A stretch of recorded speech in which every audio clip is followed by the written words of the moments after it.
Atenção! Começa agora uma teleaula de História do Ensino Médio. Você vai assistir a teleaula de número 17. Bons estudos!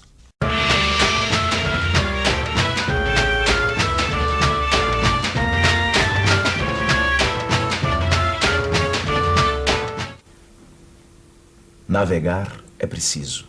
Viver não é preciso. Você já deve ter ouvido essa frase em algum lugar. Esse era o lema dos antigos navegantes, principalmente os portugueses. Você vai entender por que eles diziam isso assistindo a nossa teleaula de hoje. Nossa teleaula vai mostrar o que estava acontecendo no mundo um pouco antes da famosa viagem de Pedro Álvares Cabral até a nossa terra. Você vai viajar através de mapas e imagens e conhecer a Rota das Especiarias. Vai navegar pelos caminhos da África e das Índias junto com os navegantes portugueses. Você está pronto para embarcar nessa viagem? Então se liga que a nossa teleaula vai começar agora.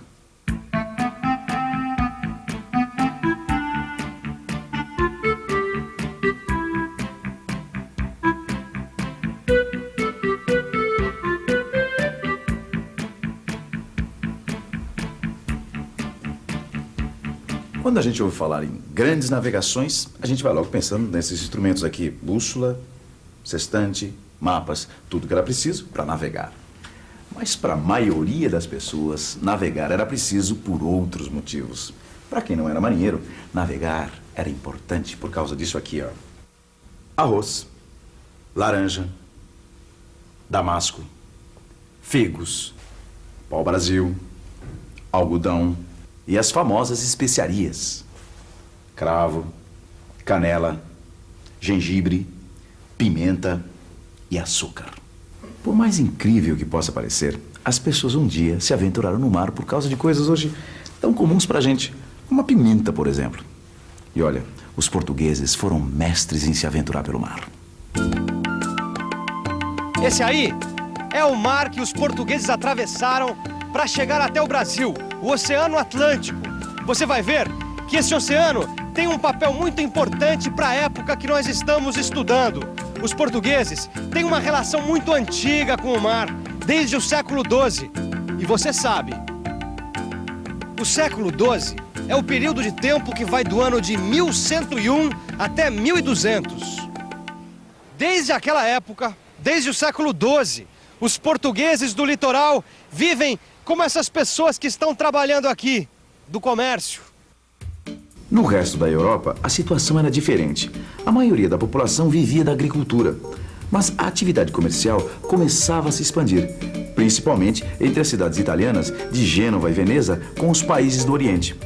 Pela localização dessas cidades, dá para ver que elas já tinham uma grande vantagem no comércio por esse mar aqui, o Mar Mediterrâneo. É claro que a boa situação geográfica ajuda muito, mas ela não é tudo.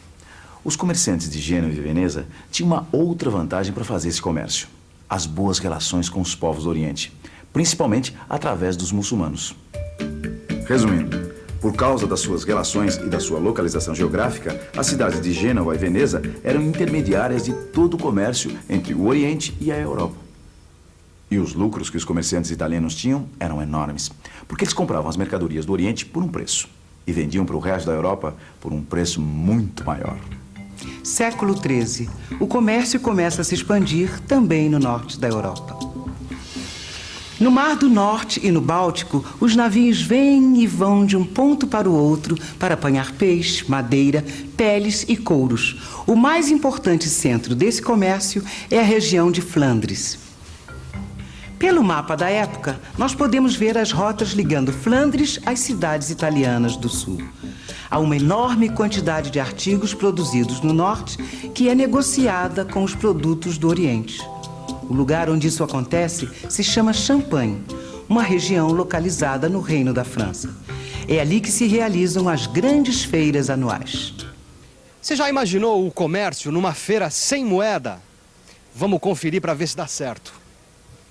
Quantas laranjas a senhora quer em troca de um pé de alface? Laranja num pé de alface?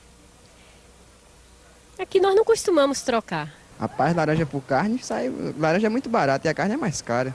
Eu não posso trocar. Eu dou 3 laranjas por essa sandália. Não vale. 4. Também não vale. Aí eu não posso saber se dá certo, né? Ah, essa bicicleta é introcável.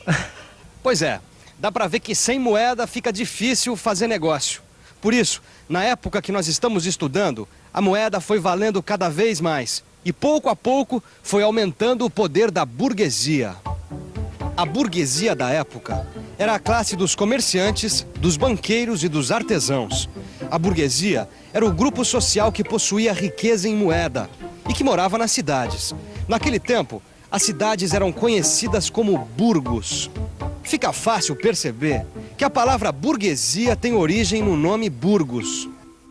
O historiador Léo Huberman escreveu uma coisa muito interessante sobre o comércio nessa época em que a burguesia começava a crescer. Olha só o que ele disse. No centro da feira, pesavam-se, avaliavam-se e trocavam-se muitas variedades de moedas. Negociavam-se empréstimos, pagavam-se dívidas antigas.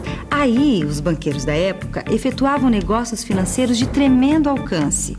Suas operações cobriam negócios que se estendiam por todo o continente.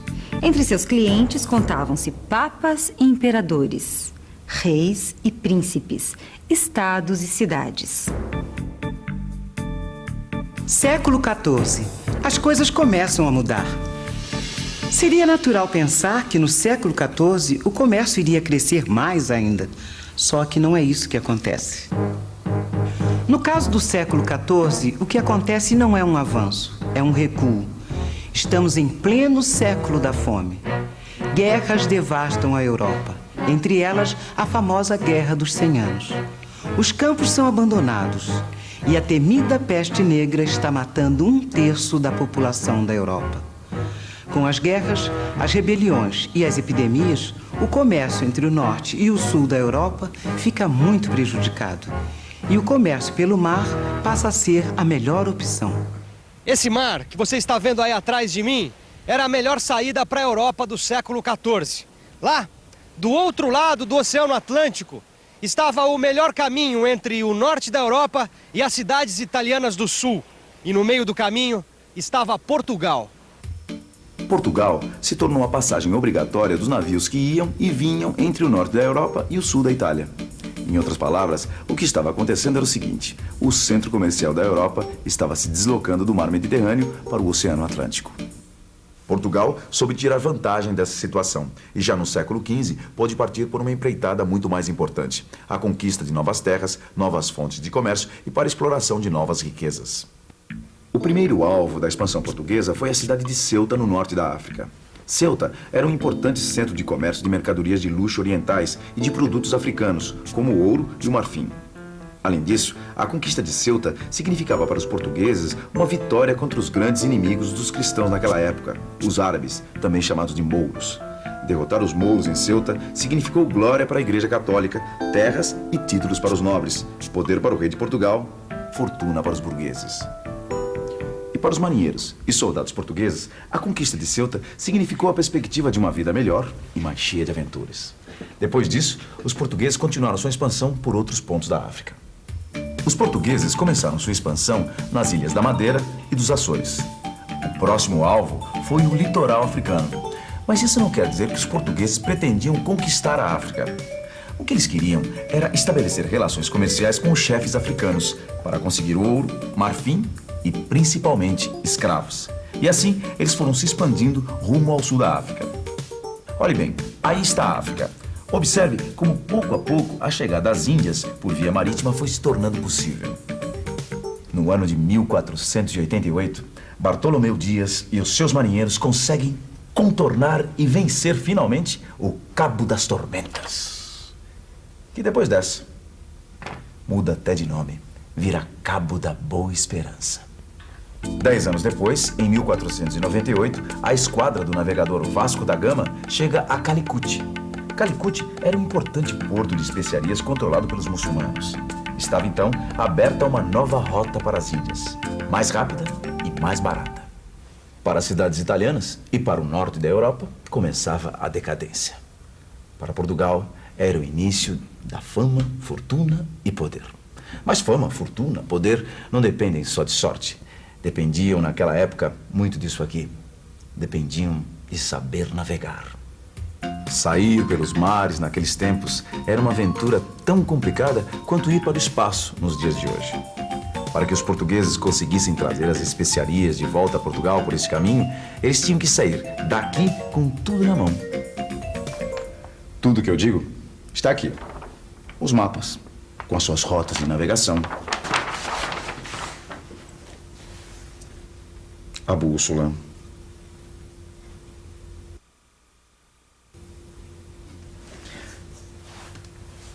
O sextante. Para sair pelo mar, era preciso saber navegar. E saber navegar significava conhecer os instrumentos de navegação.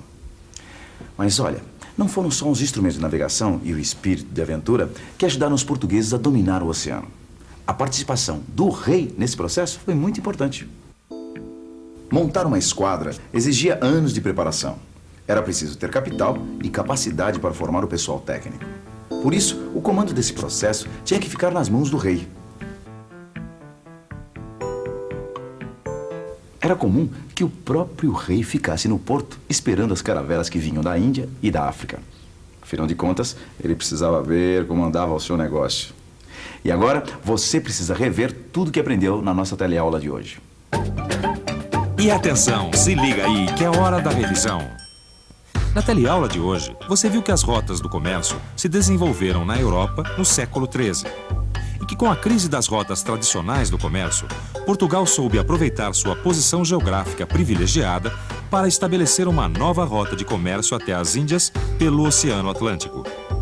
Você também viu que para se aventurar no mar, era preciso conhecer e dominar as técnicas de navegação. E que o dinheiro para se fazer isso dependia do poder do rei. A coroa portuguesa foi a grande financiadora das navegações. Você deve estar se perguntando, se os portugueses eram tão bons navegadores, como é que a América foi descoberta por Cristóvão Colombo, que era um genovês financiado pela coroa espanhola? Não é? Essa é uma boa pergunta. Mas a resposta vem na próxima teleaula. Até lá.